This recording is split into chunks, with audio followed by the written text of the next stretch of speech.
Hello माझ्या beautiful मैत्रिणींनो, कशा आहात? मस्त ना. तर आज आम्ही निघालो होतो टू व्हीलरवर मस्त पावसाची मजा घेण्यासाठी. कारण आज संडे होता आणि वातावरणही छान होतं, तुम्ही बघतच असाल. तर आमच्या इथे वॉटरफॉल असल्यामुळे ना पर्यटक येतात लांबून लांबून. छान खरं तर पावसाची मजा घ्यायला खरंच खूप छान वाटतं असं वातावरण जेव्हा असतं तेव्हा. आणि आज रिमझिम पाऊस होता त्यामुळे तुम्ही बघतच असाल इतकी गर्दी होती ना खूप. आणि त्यामुळे ना खरं तर तुम्ही बघतच असाल पाण्यात वगैरे तर आम्ही खरं तर उतरण्यासाठी नव्हतो आलो. कारण पाऊस इतका चालू असतो ना, म्हणजे सुरुवातीचा जो पाऊस असतो ना तेव्हा ढगफुटी वगैरे खूप असे प्रकार होत असतात आणि मग आपल्याला पाण्याचा अंदाज कळत नाही. त्यामुळे मी तर खूप घाबरत असते.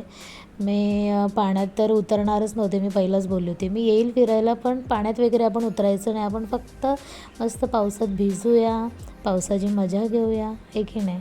आणि खरं तर तुम्हीही जेव्हा जाता अशा ठिकाणी तेव्हा खरंच स्वतःची काळजी घेत जा. आणि फक्त पावसाचा आनंद घ्या.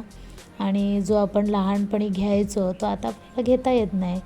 मग असंच आपण ज्यावेळेस असं बाहेर पडतो पावसाळ्यात तेव्हा फक्त पावसात भिजा, त्याचा आनंद घ्या, हे की नाही. कशाला उगाचच स्वतःच्या जीवाची आपण रिस्क घ्यायची अशा ठिकाणी जाऊन. तर तुम्ही बघतच असाल इतकं सुंदर वाटत होतं ना. आणि हे डोंगर तुम्ही बघतच असतील, डोंगरांच्या अशा रांगा दिसायच्या ना सुंदर सुंदर. आणि त्याच्यावर अजून ते धुके पडले त्यामुळे इतकं सुंदर वाटतं ना. इथं मी मागच्या वेळेस खूप सारे फोटो काढले होते, इतकं सुंदर हिरवंगार झालं होतं. आता कसं सध्या पाऊस सुरू झाला आहे ना त्यामुळे एवढं अजून हिरवी झाली नाही आहे जमीन. आणि ही पायवाट आहे, आम्ही इथं कधी अगोदर गेलो नव्हतं, पण आता लोक चालले होते, आम्ही त्यांच्या मागे मागे चाललो होतो. तुम्ही म्हणत असाल तुम्ही तर इथेच राहतात, तरी काही काही गोष्टी आपल्याला नसतात माहिती. आता आम्ही कोंडेश्वर वगैरेला पण जातो. मागे आता आम्ही चढणीच्या इथे जेव्हा होतो तिथेच कोंडेश्वर पण आहे मंदिर, तर तिथेही बांधकाम चालू आहे त्यांचं. आणि इथून तुम्ही बघतच असाल इथे इथं खूप पब्लिक होती म्हणून आम्ही इथे आलो. तुम्ही बाजूला बघत असाल इतका कचरा तिथं टाकलेला होता ना. खरं तर लांबून लांबून असे पर्यटक येतात आणि मग आपण खाण्यासाठी येतो, खाऊ म्हणजे वगैरे घेऊन येतो प्लास्टिक वगैरे, आणि ते सगळं आपण तिथेच टाकतो. आणि त्यामुळे काय होतं की आपण स्वतःहून एवढा छान निसर्ग बघण्यासाठी येतो आणि तिथे आपण अशी घाण करून जायची, तर हे बरोबर नाही. आणि ह्याचा परिणाम आपल्यालाच होतो. जेव्हा हे प्लास्टिक वगैरे आता जेव्हा जोरात पाऊस येईल, हवा येते, तेव्हा हेच प्लास्टिक पुन्हा नद्या नाले चोकअप करतात, हे की नाही. म्हणजे आपणच करतो की नाही घाण आपला निसर्ग. त्यामुळे खरं तर ह्या गोष्टींची आपण काळजी घेतली पाहिजे आणि आपला हा छान छान निसर्ग स्वच्छ ठेवला पाहिजे. कारण मग बाहेरून लोक येणार, ते काय म्हणणार, अरे नको, हे इतकं खराब, ही जागा किती घाण वाटतं आहे. हे पुढे जाऊन मग अशा गोष्टी होण्यापेक्षा आपण आत्तापासूनच काळजी घेतलेली बरी की नाही.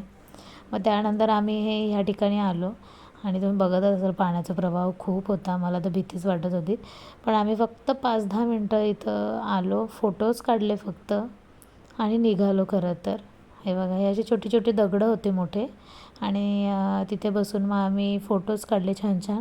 आणि हे इकडे काय होतं माहिती नाही, आम्ही फक्त म्हटलं बघावं तरी सगळे चालले, पण तसं काही नव्हतं, फक्त असंच पायवाट होता. पण छान वाटत होतं. पाऊस इतका छान चालू होता ना की हां, पण त्याने ना त्या दिवशी आम्हाला खरंच पावसाने असं खूप जोरात नाही आला जेणेकरून ना आम्हाला घरी निघावं लागेल.